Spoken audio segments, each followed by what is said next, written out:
दोस्तों, स्वागत है आपका मेरे YouTube चैनल पे। आज हम देखेंगे सीजर्स या एपिलेप्सी, जिसको अपन जनरल भाषा में तान आना भी कहते हैं। चलिए शुरू करते हैं।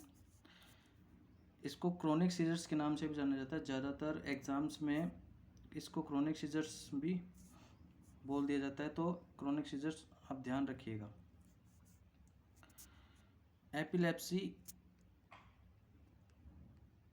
Epilepsy is a brain disorder in which a person has related seizure over time। मतलब एपिलेप्सी एक ब्रेन का डिसऑर्डर है, जिस ब्रेन में होने वाली एक तकलीफ है जिसमें बार बार पर्सन को क्या आते हैं, सीजर्स आते हैं, तान आती है। ये एक तरीके से न्यूरोलॉजिकल डिसऑर्डर है। In epilepsy sometime brain signal are normal and restart neural activities causing seizures, muscle spasm and loss of consciousness. यानी एपिलेप्सी में कई बार ब्रेन सिग्नल जो होते हैं वो नॉर्मल और एबनॉर्मल हो जाते हैं, जिससे न्यूरल जो एक्टिविटीज़ है वो चेंज हो जाती है। इससे क्या होता है कि जो सीजर्स हैं उसमें सीजर्स में मसल स्पाज्म हो जाती है, मसल्स जो होती है जो वो स्पाज्म हो जाती है, सिकुड़ जाती है, और लॉस ऑफ कॉन्शियसनेस, व्यक्ति को होश भी नहीं रहता है। आगे चलते हैं। Sudden excessive discharge of electrical activity with in neurons of brain. मतलब एक्सेसिव, अचानक डिस्चार्ज होना इलेक्ट्रिकल एक्टिविटी का ब्रेन में, जिससे कि क्या होता है, अचानक जिससे न्यूरॉन्स की इलेक्ट्रिकल्स जो डिस्चार्ज होंगे वो तेज़ी से होंगे, तो ब्रेन में क्या होगा, एक्टिविटी तेज़ हो जाएगी, जिससे मसल स्पाज्म होगी, लॉस ऑफ कॉन्शियसनेस होगा। ये क्या कोज कर देंगे, एपिलेप्सी या सीजर। अब अपन देखेंगे इसके कॉज या रिस्क फैक्टर, क्या क्या कॉज हो सकते हैं जिससे कि एपिलेप्सी कॉज हो सकता है। जिसमें अपन पहले देखेंगे जेनेटिक इन्फ्लुएंस। मतलब कोई भी जेनेटिक रीजन्स हो सकते हैं जिनकी वजह से एपिलेप्सी हो सकता है। स्ट्रोक, ब्रेन की कोई दिक्कत चल रही हो जिसकी वजह से भी स्ट्रोक की कंडीशन, स्ट्रोक में एपिलेप्सी देखने को मिल सकती है। अल्जाइमर डिजीज, डिमेंशिया, भूलने की बीमारी में भी एपिलेप्सी या सीजर्स देखने को मिल सकती है। ट्रॉमा, कोई भी ट्रॉमा हुआ हो जिससे ब्रेन में चोट लगी हो, दिमाग में चोट लगी हो, जो आगे चल करके एपिलेप्सी कोज कर सकता है। ठीक है। आगे इसका कोज है कंजेनाइटल ब्रेन डिफेक्ट। जब बच्चा पैदा होता है तभी से कोई उसमें डिफेक्ट हो, कोई कंजेनाइटल कमियां हो, जिसकी वजह से भी एपिलेप्सी या सीजर्स कोज हो सकता है। कोई ब्रेन ट्यूमर हो। ठीक है। अब आगे इसके abnormal blood vessels in brain. मतलब कोई जो ब्लड वेसल्स होती है ब्रेन में वो एबनॉर्मल तरीके से ग्रो कर जाए, जिससे भी क्या हो सकता है, सीजर्स हो सकता है। Developmental disorder like autism. Autism का मतलब क्या होता है, ऑटिज्म का मतलब होता है म्यूट एंड मोशनलेस। मतलब पर्सन ना ही तो चल सकता है, ना एक कांस्टेंट एक्टिविटी बना के रखता है, मतलब वो कुछ भी नहीं करता है। उसकी वजह से भी अपन एपिलेप्सी या फिर जो सीजर्स है वो कोज हो सकते हैं। डाउन सिंड्रोम हो गया, exposure to lead, cobalt, other poisonous substance, इनके कांटेक्ट में आने पे भी पर्सन क्या हो सकता है, सीजर्स या एपिलेप्सी का पेशेंट बन सकता है। ठीक है। Exposure to overdose of drug. ये क्या है, exposure to overdose of drug. इसका मतलब कोई भी ड्रग, जैसे वो पर्सन कुछ मॉर्फिन, चरस, मतलब जो भी हीरोइन वगैरह लेता हो, तो उसका एक्सपोजर ओवरडोज हो जाए तो भी वो पर्सन क्या हो सकता है, सीजर्स या एपिलेप्सी का शिकार हो सकता है। अभी अपन इसके क्लासिफिकेशन देखेंगे। अब इसके क्लासिफिकेशन कितने भागों में इसको एपिलेप्सी को बांटा गया है।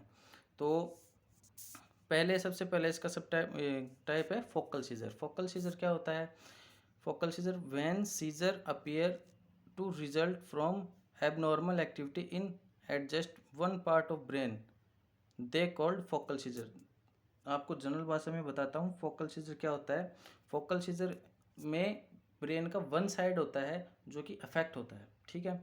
उस अफेक्ट्स होने से ब्रेन में न्यूरल एक्टिविटी बढ़ जाती है और व्यक्ति को सीजर्स या एपिलेप्सी की समस्या दिखाई देती है। इसको दो भागों में बांटा गया है, सिंपल फोकल सीजर और कॉम्प्लेक्स फोकल सीजर। ठीक है, जो सिंपल फोकल सीजर और कॉम्प्लेक्स फोकल सीजर। अब सिंपल फोकल सीजर क्या होता है?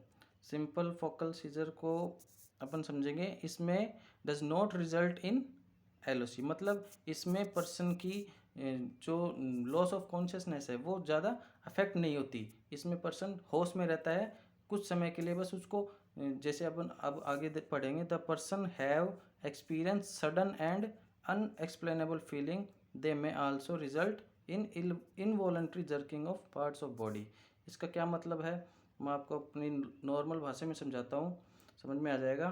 द पर्सन हैव एक्सपीरियंस मतलब पर्सन को एक्सपीरियंस होता है सडन, अचानक, अनएक्सप्लेनेबल, वो एक्सप्लेन नहीं कर सकता फीलिंग्स को।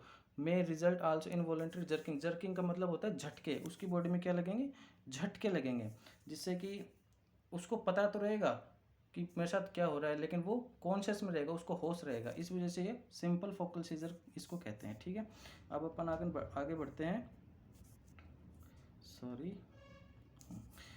Complex focal scissor. ठीक है, कॉम्प्लेक्स फोकल सीजर क्या होता है? कॉम्प्लेक्स फोकल सीजर में क्या होता है कि इसमें पर्सन की जो लॉस ऑफ कॉन्शियसनेस है वो चेंज हो जाती है। मतलब इसमें it have irritative behaviour such as blinking, twisting, mouth movement etc। मतलब क्या है इसका कि इसमें पर्सन लॉस ऑफ कॉन्शियसनेस का ज़्यादा रहता है, मतलब कि पर्सन इसमें कॉन्शियस नहीं रहता, इसमें ब्लिंकिंग, ट्विस्टिंग, माउथ मूवमेंट ज़्यादा होता है उसका। ठीक है, अब अपन इसके सेकंड टाइप पे चलेंगे। पहला था सिंपल फोकल सीजर, अब दूसरा इसका जनरलाइज सीजर। ठीक है, जनरलाइज सीजर।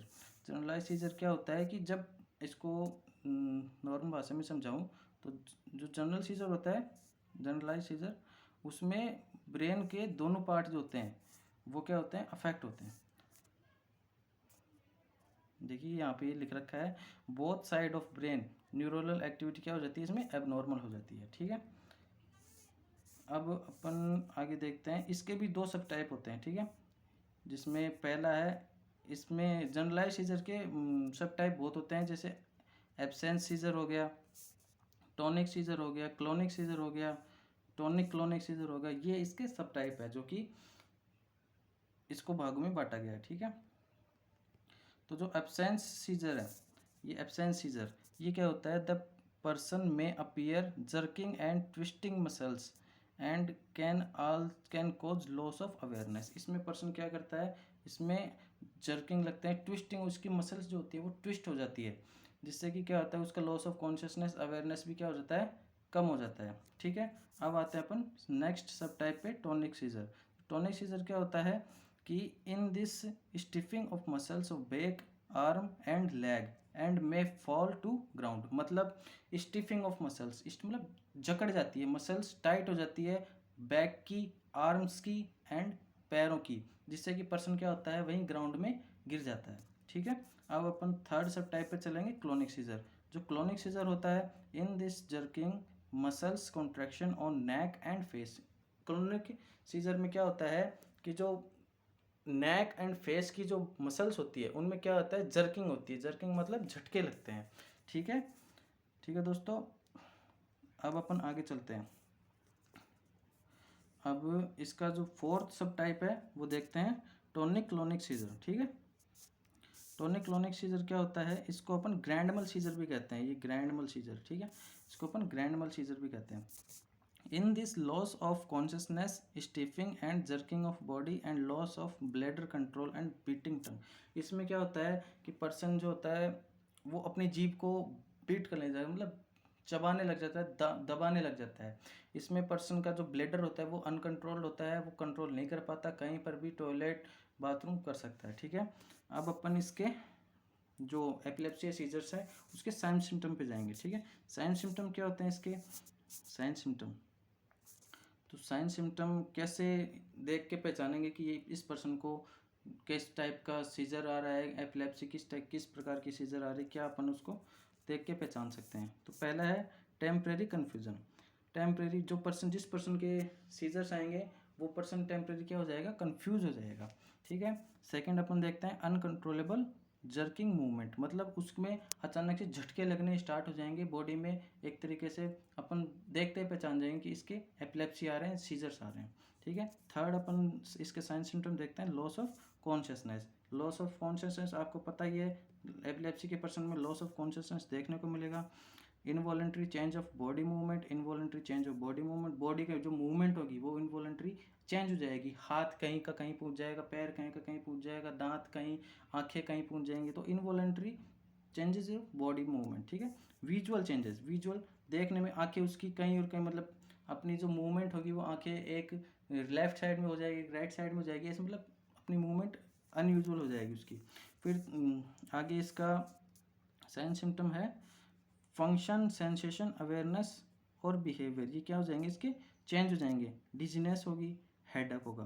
तो ये अपन ने क्या देखे इसके साइन सिम्टम्स। ठीक है दोस्तों, अब अपन चलते हैं डायग्नोस्टिक इवैल्यूएशन, मतलब क्या क्या इसके डायग्नोस करेंगे जिससे कि अपने को पता चल सके कि इस पर्सन के सीजर्स हैं। तो डायग्नोस्टिक इवैल्यूएशन में अपन सबसे पहले क्या करेंगे, न्यूरोलॉजिकल एग्जामिनेशन। न्यूरोलॉजिकल एग्जामिनेशन मतलब उसके ग्लासगो कोमा स्केल नाम से एक वो आता है, मेथड आता है, जिसके थ्रू अपन पता लगा सकते हैं कि इस बंदे में सीजर्स है, एपिलेप्सी है, अपन डायग्नोस कर सकते हैं। ठीक है, सेकंड है फिजिकल एग्जामिनेशन और हिस्ट्री कलेक्शन। फिजिकल, उसके फिजिकली उसको देखेंगे, उसके हाव भाव देखेंगे, उसके शरीर के कुछ जर्किंग तो नहीं हो रही है, कुछ मूवमेंट, अनयूजुअल मूवमेंट हो रही है, वो अपन देखेंगे, वो अपन विजुअलाइज करेंगे, जिससे कि अपने को पता चलेगा। लंबर पंक्चर, लंबर पंक्चर भी करके देखेंगे। सीएसएफ का एग्जामिनेशन, लंबर पंक्चर करके सीएसएफ लेकर के उसका एग्जामिन करेंगे, जिससे कि पता चलेगा कि इसको सीजर्स है या नहीं है। ठीक है, ईईजी मतलब इलेक्ट्रो एनसेफेलोग्राफी, इलेक्ट्रो एनसेफेलोग्राफी करेंगे। सीटी स्कैन करेंगे, सीटी स्कैन मतलब कंप्यूटराइज टोमोग्राफी करेंगे। एमआरआई करेंगे, मैग्नेटिक रेजोनेंस इमेज देखेंगे, जिससे कि अपन उसको डायग्नोस कर सकते हैं, किसको, सीजर्स को। ओके दोस्तों, अब अपन देखते हैं इसका मैनेजमेंट। तो अपन इसको कैसे मैनेज करेंगे, अगर किसी पर्सन को सीजर्स आ जाते हैं, सीजर्स हो जाते हैं, अपन उसको कैसे मैनेज करेंगे, ये अपन इसमें देखते हैं। तो मैनेजमेंट, मैनेजमेंट में अपन सबसे पहले देखेंगे मेडिकल मैनेजमेंट। मेडिकल मैनेजमेंट क्या होता है, एंटी कन्वल्जेंट मेडिकेशन उसको प्रोवाइड करवाएंगे। एंटी कन्वल्जेंट मेडिकेशन कौन कौन सी होती हैं, कार्बाजेपाइन हो गई, फेनेटोइन हो गई, कोलेंजेपाइन हो गई, वेलपोरिक एसिड हो गई, डायजेपाम हो गई, ये अपन उसको देंगे, जिससे कि क्या होगी, एंटी कन्वल्जेंट मतलब पर्सन एपिलेप्सी में है, उस कंडीशन में है, तो उसको इन दवाइयों से क्या मिलेगा, आराम मिलेगा। तो अपन इसको एंटी कन्वल्जेंट मेडिकेशन प्रोवाइड करवाएंगे। सेकेंड अपन ऑप्शन रहता है अपने पास मैनेजमेंट में, सर्जिकल मैनेजमेंट। ठीक है, सर्जिकल मैनेजमेंट में क्या होगा, अगर जैसे मान लीजिए कोई ब्रेन में ट्यूमर है जिसकी वजह से भी सीजर्स अकर हो रहे हैं, तो अपन उस सर्जिकल मैनेजमेंट के थ्रू वो ट्यूमर हटा देंगे, जिससे कि सीजर्स का क्या हो जाएगा, मैनेजमेंट हो जाएगा, उसका इलाज हो जाएगा, उसका ट्रीटमेंट हो जाएगा। ठीक है दोस्तों, अब अपन देखेंगे इसका नर्सिंग मैनेजमेंट। तो नर्सिंग मैनेजमेंट बहुत ज़रूरी होता है दोस्तों, सीजर्स के पेशेंट को नर्स जो होती है वो संभालती है, अच्छे से उसकी देखभाल करती है, बहुत ही रोल होता है नर्स का। ठीक है, इसमें क्या होता है कि जो नर्स होती है वो हार्मफुल ऑब्जेक्ट से पर्सन को दूर रखती है, मूव अवे हार्मफुल ऑब्जेक्ट। ठीक है दोस्तों, सेकंड है side rail should be open to prevent injury, मतलब कुछ भी चीज़ जिससे उसको इंजरी हो सके, उन सब चीज़ों से उनको क्या करना है, साइड करना है, मूव करना है, उन सब चीज़ों को उनसे दूर रखना है। ठीक है दोस्तों, इसका थर्ड है जो नर्सिंग मैनेजमेंट है वो देखेंगे, पर्सन जो है एपिलेप्सी का पर्सन जो है उसको टाइट क्लॉथ प्रोवाइड करवाएंगे, टाइट क्लॉथ प्रोवाइड करवाएंगे। ठीक है, और थर्ड आगे इसका जो नर्सिंग मैनेजमेंट है वो देखेंगे, मेंटेन क्लियरेंस ऑफ एयरवे, हम मतलब पर्सन का एयरवे चेक करेंगे, जैसे अगर कुछ अटक जाए, कुछ जब एपिलेप्सी आ रहा हो रहा हो तो उसके गले में कुछ फंस जाए, जिससे कि उसकी क्या हो सकते हैं, सांस की दिक्कत हो सकती है, वो डेथ भी हो सकती है कुछ अटकने से। इस वजह से अपन उसका जो क्लियरेंस है एयरवे का वो भी चेक करते रहेंगे। ठीक है दोस्तों, और आगे है give sideline position, sideline position provide करवाएंगे। सेफ्टी ऑफ पेशेंट, ध्यान रखेंगे, चेक द कॉन्शियसनेस, पेशेंट की बार बार में कॉन्शियसनेस चेक करते रहेंगे कि क्या पर्सन कॉन्शियस है, अनकॉन्शियस है, सेमी कॉन्शियस है, चेक करते रहेंगे। सक्शन, ये भी बहुत इंपॉर्टेंट है, सक्शन भी बहुत बार बार में रिक्वायर रहेगा, क्योंकि पर्सन को जब एपिलेप्सी आती है तो उसके गले में चोकिंग हो सकती है, जिससे कि पर्सन की डेथ हो सकती है। तो अपन बार बार में सक्शनिंग भी करते रहेंगे। तो उम्मीद है दोस्तों ये सीजर्स यहाँ पे ख़त्म होता है। उम्मीद करता हूँ आपको सीजर्स समझ में आएंगे, समझ में आ गया होगा। आपको नोट्स चाहिए तो आप नोट्स भी बना सकते हैं, बहुत ही इम्पोर्टेंट टॉपिक है। ठीक है दोस्तों, वीडियो अच्छी लगी हो लाइक करना, सब्सक्राइब करना चैनल को, और कमेंट करके ज़रूर बताना कैसी लगी वीडियो। Thank you.